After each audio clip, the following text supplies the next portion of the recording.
Ya, pemirsa, Anda kembali menyaksikan live event Metro TV Sidang Paripurna DPR RI era APBN 2025. Dan kita melihat di ruang sidang paripurna telah bersiap.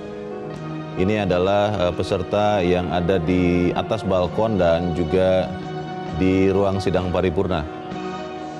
Kita melihat tadi Presiden Republik Indonesia dan Wakil Presiden Republik Indonesia dan Ketua DPR sudah memasuki gedung. Dan saat ini yang Anda saksikan di layar kaca Anda adalah anggota DPR yang sudah mulai menempati tempat duduk masing-masing, yang duduk sesuai dengan fraksi masing-masing.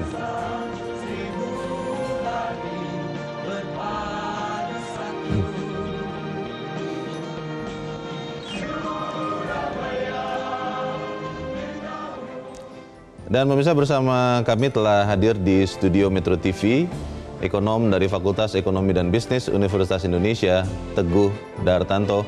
Mas Teguh, selamat siang. Selamat siang, Bang.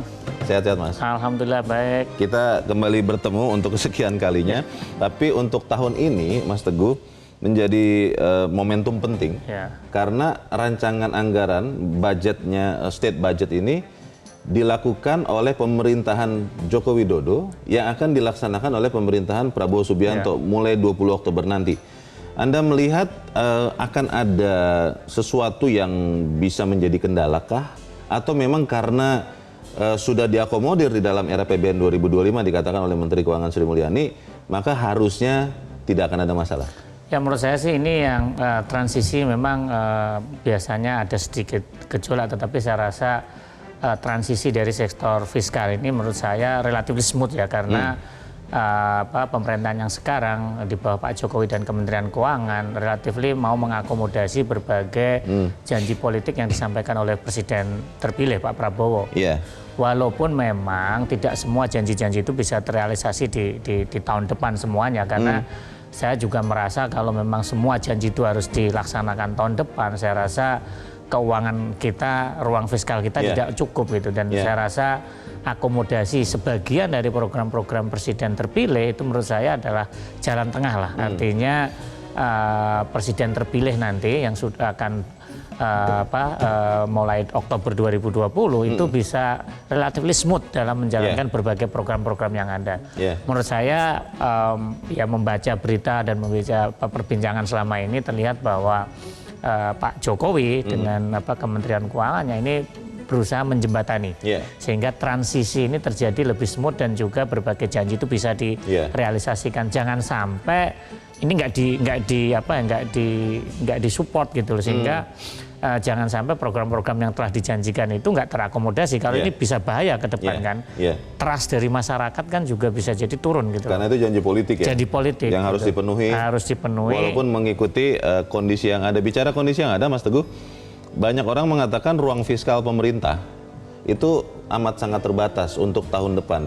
Yang pertama ada kewajiban anggaran pendidikan 20%. Lalu 800 triliun itu untuk membayar hutang jatuh tempo tahun depan. Lalu ada beberapa program dari presiden terpilih seperti program makan bergizi gratis, 71 triliun itu sudah dianggarkan. Sisanya itu masih cukup tidak untuk mendorong pertumbuhan ekonomi, apalagi kondisi saat ini disebut-sebut bahwa memang ekonomi kita sedang mulai melesu. Ya, menurut saya sih memang di tengah keterbatasan fiskal kita memang untuk mengakomodasi semua kepentingan itu nggak gampang ya. Inilah menurut saya tantangan juga bagi Menteri Keuangan gitu, mengakomodasi semua kepentingan. Tetapi memang pasti ya ada sesuatu yang kita pasti korbankan lah. Di dalam penganggaran ini pasti ada anggaran-anggaran dari kementerian yang dikurangi untuk mensupport berbagai program yang ada. Tapi saya rasa walaupun kita sama-sama belum menyaksikan dan saya juga biasanya bocoran tuh sejam 2 jam itu udah beredar, ini sampai sekarang belum. Kali ini tidak ya, benar-benar terjaga ya.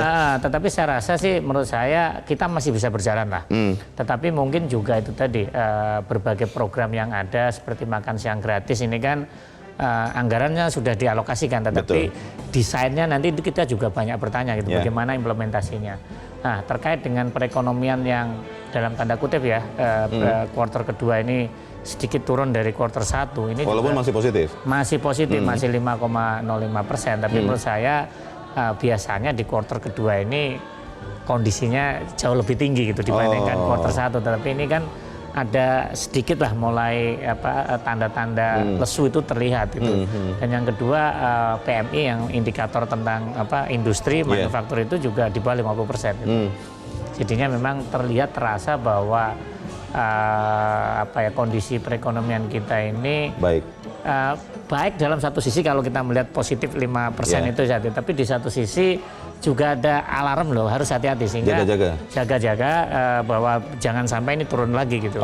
Nah, sehingga kita berharap dengan era APBN 2025 ini bisa memberikan sinyal positif lah buat perekonomian dan juga memberikan harapan baru gitu. Inilah harapan kita semua sebenarnya. Baik, kita harus jeda dahulu Mas Teguh dan pemirsa tetaplah bersama kami. Live event sidang nota keuangan akan kami lanjutkan selepas jeda berikut ini.